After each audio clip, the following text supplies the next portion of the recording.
So we talked yesterday on the show about the schedule, which came out on Thursday night, Wednesday night, and was complete, and we could start to look to see, where and when they played. Um, and one of the things that you have to focus in on is not, getting into, we knew the opponents, the when and where. It's about how it relates to the teams that they're playing and who that team is playing the week before, because that creates something called net rest days. This has been something that's been a big number. Aaron Schatz, among others, have sort of focused on it in recent years. The 49ers, as an example, in 2024, had the worst net rest days in the league, and you know that their season went to hell in a hand bucket. You had the largest net rest advantage last year was the Lions. They ended up with 15 wins.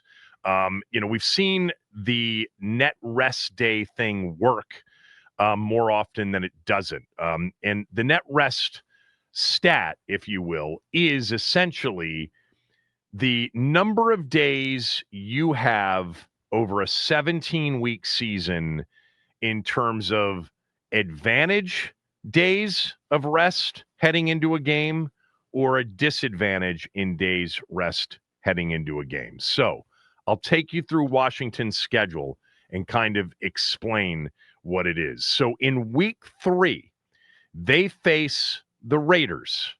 The Raiders on September 14th, the week before, play a game, but Washington played the previous Thursday. So after Washington plays Green Bay in week 2 on Thursday Night Football, they have 11 days to prepare for their game in week 3 against Las Vegas. The Raiders only have 7 days to prepare. So Washington actually has a 4-day net rest advantage. And so you go through every week. Not every week is there an advantage or a disadvantage.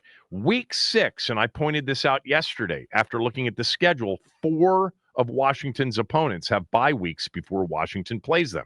The first one is Chicago. Washington plays Chicago on Monday Night Football, October 13th. Well, the week before, Chicago has a bye week. So Chicago has a +7, or Washington has a -7-day disadvantage going from no bye week to playing a team on their bye week. Then you go to week 7, which is the next week. They play the Dallas Cowboys on Sunday. Washington's coming off a Monday night game. They have 6 days to prepare. Dallas is coming off a Sunday game. They have 7 days to prepare. So that's a -1-day disadvantage. Week 9, they play Seattle on a Sunday night. Seattle's got a bye week the week before. -7 days of rest disadvantage. I think this is easy to follow. If not, you can call us at 301-230-0980. We're taking questions on this. But you see, when one team has a bye week before and they're not playing that week, and you're playing, they've got a 7-day advantage. They've got 14 days to prepare for that game. You've only got 7, so it's a -7-day net rest number. In week 15, Washington plays the Giants on a Sunday. The Giants are actually coming off a week, the game prior to Washington. They're playing on a Monday night, and then they have a bye week. So it's not 14 days to prepare, it's 13 days to prepare, because their last game going into a bye week is on Monday night. Washington's got a Sunday game. It's -6 days compared to what the Giants have. Week 17, Washington has the Dallas Cowboys on Christmas Day. The Washington has a +1 because they're playing on Saturday and Dallas is playing on Sunday. heading into that Christmas Day game. And then in the final week of the season, as of now, Philadelphia and Washington will have, it says here in the net rest thing, it says Washington has a plus 3 day advantage heading into week 18. That doesn't make any sense. Oh yeah, plus 3 days. Washington has the plus 3 days because they played on Christmas Day and Philadelphia played the following Sunday. So Washington is a plus 3 there. The overall number is minus 13 net rest days for Washington's schedule. All right, you add up the Chicago bye week, the Seattle bye week, the Giants coming off a bye week, the short week into the first Dallas game, the longer week into the Philadelphia season finale. You add the longer week heading into the game against the Raiders in week 3. You end up with negative 13 net rest days. There are only 2 teams in the league with a worse situation this year. The Saints are at minus 14, and the Raiders are at minus 19. Those are the 3 worst net rest days in the season. Now, so that is, what you have heading into this season. Actually, last season wasn't what I said it was, because I'm looking at, bear with me, 2024, the team with the best net rest day advantage was Baltimore. And then the second best net rest day advantage teams were Minnesota, Philadelphia, and New England. So 3 out of those 4 teams had tremendous seasons. And by far and away, the worst net rest disadvantage team last year was San Francisco. They had a terrible season. Just something to keep in mind, as you look through this stuff. It's, it matters. Rest matters actually more than travel. That's been kind of proven out. This year, the Lions have the number 1 net rest advantage, followed by Miami, followed by the Rams, 49ers, Seahawks, Cardinals, Ravens, Cowboys, Chargers, Giants, and Philly. Washington, New Orleans, and Vegas with the worst in the league.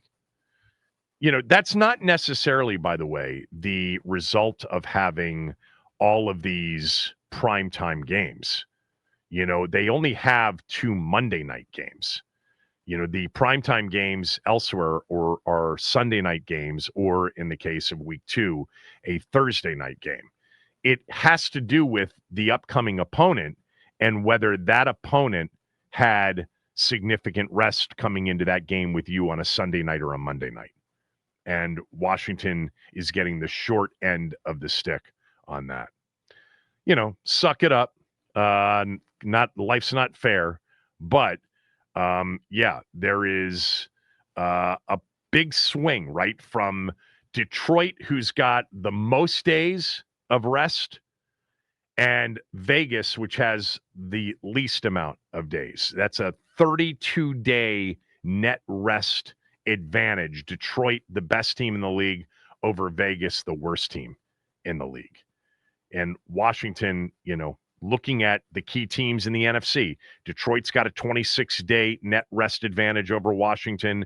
San Francisco's got a 22-day net rest day advantage over Washington. Dallas has 18 net rest day advantage over Washington. Philly's got a 17-day net rest advantage over Washington this season. Let me just see where any other key. God, man, most of the teams that have negative net rest disadvantages are all in the AFC this year. Almost all of them. And the NFC teams dominate the net rest edge opportunities, except for Washington and New Orleans, who are at the bottom. So there you go. Just something to keep in mind. Those are, I would consider that to be a legitimate, real takeaway from the schedule. Something that actually proven over time can impact seasons. When you're going into games, too many of them at a significant rest disadvantage, it matters.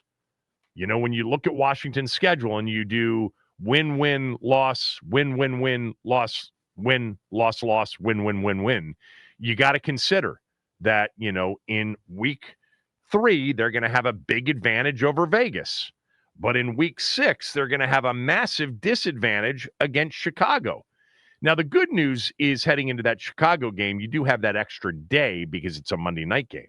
But then you go to Dallas, and Dallas has the extra day. Washington on a short week and traveling.